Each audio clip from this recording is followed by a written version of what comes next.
Hello, I am here to explain particular linear integral. Now have a look. Function of d multiplied by y equals to function of x. We have to take out y. yp, this is yp. yp equals to function of x divided by function of d. We can have certain functions which of f of x.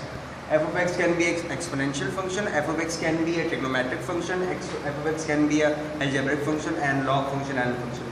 It can be any function. We will do this question by f of x having an exponential function. Let's say f of x equals to e to the power ax. Then yp equals to 1 over f of d e to the power ax. We will replace this t by this a. Whatever the value of a is, we will put this at the place of d. That's our one. Yp equals to 1 over f of a equals to e to the power an. If this turns out to be 0, then we will differentiate this equation, this whole equation. Let's say if this turns out to be 0, then we will differentiate this equation, and here is the differential of this equation. This is the differential of this equation. Yp equals to x 1 over f differential of d e to the power ax. Then again we will replace this d by a. Whatever the value of a will be, we will place that at the place of d. Okay, let's have a look. Yp equals to x 1 over f differential a equals to multiplied by e to the power ax. Again, if this turns out to be 0, we will derivate this again and we will repeat this process. This is all what we call particular linear integral, and then we will see to an example. Now we will see the example of this case. This is a function of t multiplied by y equals to f of x. In this case, f of x is the exponential function e raised to the power minus 2x.